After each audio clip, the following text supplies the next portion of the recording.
So I was at my mom's work. She works at AutoZone. I was in line getting oil, and I swear to God this happened. I didn't know what to do. So there's a guy in front of me, this white guy, and this really cute black girl behind me. Babe, I didn't check her out, I promise. Really cute black girl behind me. And I didn't want to say anything. I was like, hey, what are you doing? Buying oil? I couldn't make a connection. Anyway, so I'm sitting there, and the guy in front of me is talking to my mom's manager, and he goes, hey, are you guys doing a white sale today? It's Martin Luther King Day.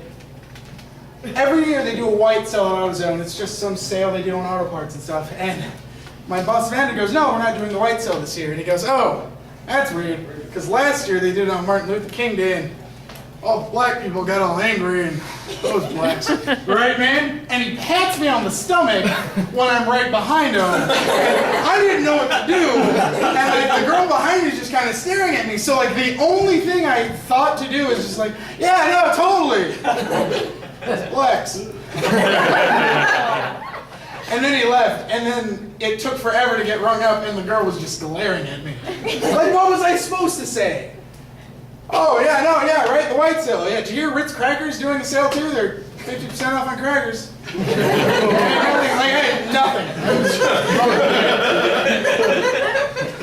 But, I went to a bar a few nights ago with friends of mine, and it's scary for all the youngers here. The scary thing about bars is I'm dead scared I'm going to get in a fight. Because I can't fight. Like, my self-defense is arm flailing and just screaming. I got in a fight actually a few weeks ago at work, and this guy was just giving me guff. He was just blah, and finally I turned to him and I just slugged him as hard as I could. And it was like the first fight I've ever won. Surprisingly, I'm not allowed to work at that daycare center anymore. No, like the 5-year-old was getting mouthy. He's like, stop drinking my juice box. And I was like, whatever, boy.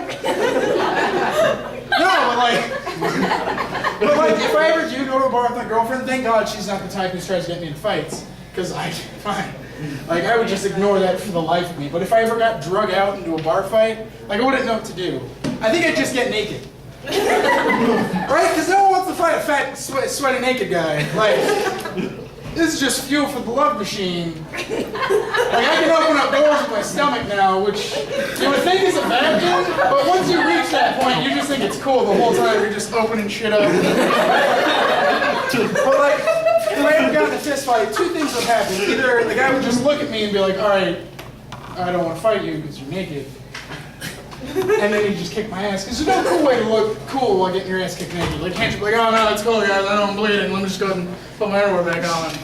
Like, it's either he's gonna look at me and be like, listen dude, I'm not gay, but it's a good looking dick, sir. Like, oh, wow.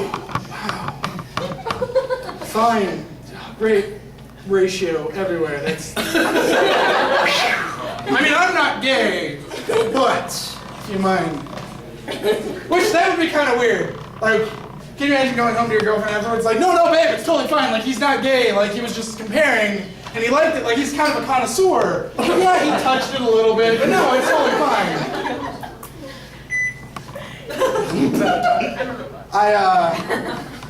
I'm actually in a very happy relationship, which is really cool. Scary thing is, why is it, I think everyone can agree, why is it when you get in a really happy relationship, it's like an email sent out to every ex-girlfriend you've ever had, and they're just like, oh, he's happy? Let's fuck it up. And then they come back, and they're just like, hey, remember those good times? It's like, no, I don't, because I'm happy. Sorry it didn't work out with you and your boyfriend who cheated on you 3 times.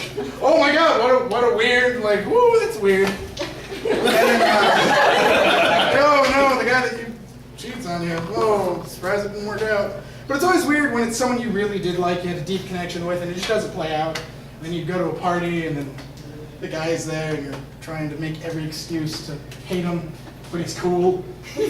Like, you're like, oh, he wears sandals and flip-flops? Fake. Oh, he drinks beer from a China? And then you see them together, and they're happy. And that's what you really wanted in the first place, right? And then you kind of grow up a little bit, and you're like, all right, that's cool. It sucks, it's not me, but life moves on. Then you go in the parking lot, you're getting ready to leave, it's 12 o'clock at night, you're somewhat hungover and drunk. at the same party. And the guy's standing there at the edge of the driveway, and you're like, you know what? I'm going to be a man about it, and I'm going to congratulate him. And you get 2 steps behind him, and you're like, fuck it. Dude, we got beef! Let's do this! Because I can't fight, I just think screaming loudly is totally going to work for me. And he turns around, and he's just like, and I was like, oh, he's waving me off? Fuck it. And then you just tackle him, and you give him a headlock, and you're going at it, then you realize he was peeing, and you're just like, what do you do? Then you kind of look at each other like, all right, listen, we got to stop. Look, I'm not gay, but that's a good-looking dick. I'm just